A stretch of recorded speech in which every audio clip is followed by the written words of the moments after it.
السلام علیکم ورحمۃ اللہ وبرکاتہ لک الحمد یا اللہ والصلاة والسلام علی سید الانبیاء والمرسلین وعلی آلہ واصحابہ اجمعین۔ محترم ناظرین کرام، امید ہے کہ آپ تمام احباب خیر و عافیت کے ساتھ ہوں گے۔ اللہ رب العزت آپ سبھی کو ہمیشہ شاد و آباد فرمائے۔ آج کی ہماری تقریر کا عنوان ہے زکوٰۃ کی فرضیت و فضیلت و اہمیت۔ اللہ رب العزت ہمیں حق کہنے حق سننے کی توفیق عطا فرمائے۔ جیسا کہ آپ لوگوں نے بارہا پڑھا اور سنا ہوگا کہ زکوٰۃ دین اسلام کے ارکان میں سے ایک اہم رکن ہے اور اس کا ادا کرنا ہر مومن مسلمان پر فرض ہے۔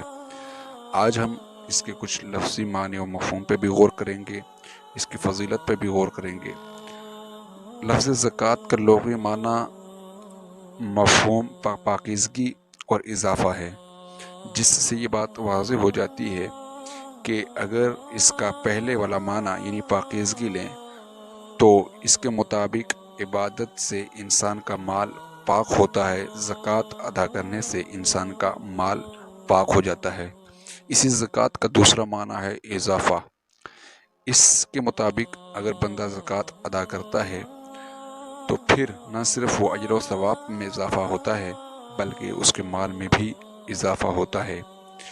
قرآن پاک کے اندر سورہ بقرہ آیت نمبر 277 کے اندر رب تبارک و تعالی ارشاد فرماتا ہے، بے شک جو لوگ ایمان کے ساتھ نیک کام کرتے ہیں اور نمازوں کو قائم کرتے اور زکوٰۃ ادا کرتے ہیں، ان کا اجر ان کے رب تعالیٰ کے پاس ہے اور ان پر نہ کوئی خوف ہے اور نہ اداسی اور غم۔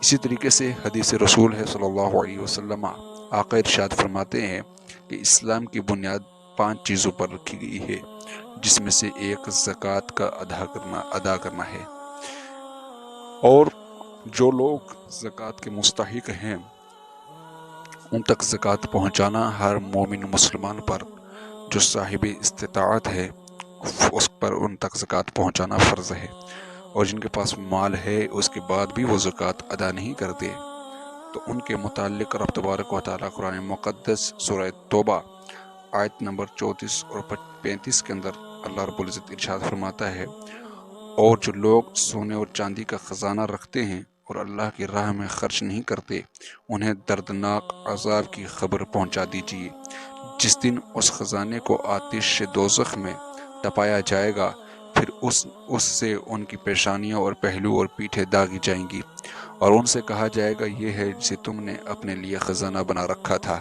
بس اپنے خزانوں کا مزہ چکھو۔ اسی طریقے سے رسول پاک صلی اللہ علیہ وسلم حدیث پاک کے اندر ارشاد فرماتے ہیں کہ قیامت کے دن زکوٰۃ ادا نہ کرنے والوں کا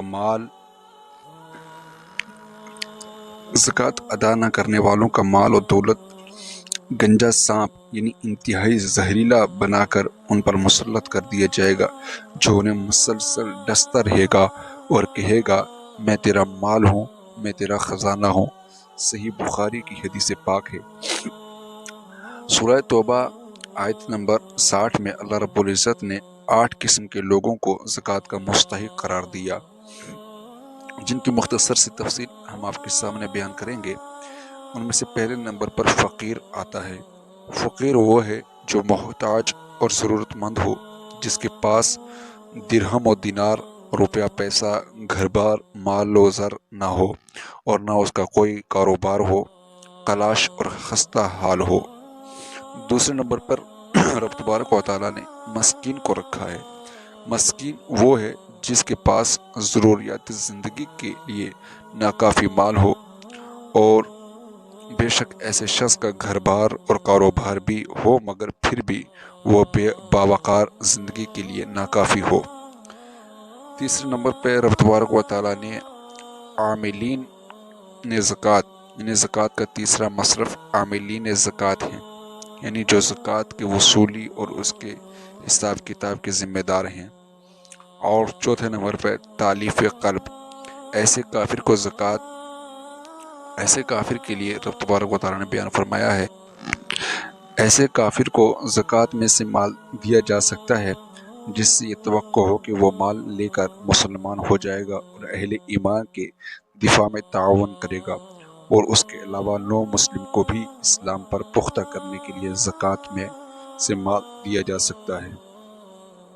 اسی طریقے سے رب تبارک و تعالیٰ نے پانچویں نمبر پر رب تبارک و تعالیٰ نے گردنیں آزاد کرانا، یہ ان لوگوں کی آزادی کے لیے ہے جو غلام ہیں۔ آج کل غلاموں کا سلسلہ نہیں ہے یا دشمن کی قید میں ہیں۔ چھٹے نمبر پر ادائے قرض، مقروض لوگوں کو قرض کے بوجھ سے نجات دلانا۔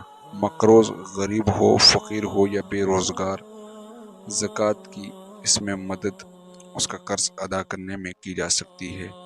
ساتویں نمبر پر فی سبیل اللہ، اس سے جہاد کی جملہ ضرورتوں کو پورا کیا جا سکتا ہے، اسلحہ خریدا جا سکتا ہے، زیر تربیت عسکری مجاہدین کی خوراک، لباس، علاج اور معالجہ وغیرہ پر زکوٰۃ کو خرچ کیا جا سکتا ہے۔ آٹھویں نمبر پر مسافر، زکوٰۃ کی رقم کا حقدار صرف غریب مسافر ہی نہیں بلکہ غنی اور دولت مند شخص بھی اگر دوران سفر زاد راہ اور دیگر سفری ضروریات کا محتاج ہو جائے تو اس پر بھی زکوٰۃ کی رقم خرچ کی جا سکتی ہے تاکہ وہ باوقار طور پر منزل تک پہنچ جائے۔ زکوٰۃ کے غیر مستحق کون لوگ ہیں؟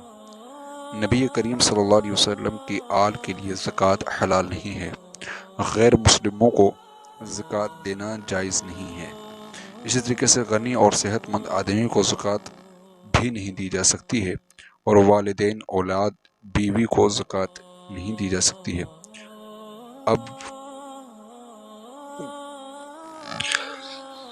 اب یہ چیزیں بھی ذہن میں رکھنے کے قابل ہیں کہ کن چیزوں پر زکوٰۃ واجب ہوتی ہے۔ زکوٰۃ سونے پر واجب ہوتی ہے جس کا نصاب 7.5 تولہ ہے۔ 7.5 تولہ سونا اگر کسی کے پاس ہے تو اس پر زکوٰۃ واجب ہے۔ اسی طریقے سے چاندی پر بھی زکوٰۃ واجب ہے جبکہ اس کا نصاب 52.5 تولہ ہو جائے، اس پر زکوٰۃ واجب ہو جاتی ہے۔ اور اگر سونا چاندی کے زیر استعمال زیورات وغیرہ بھی ہیں تو ان پر بھی زکوٰۃ واجب ہے۔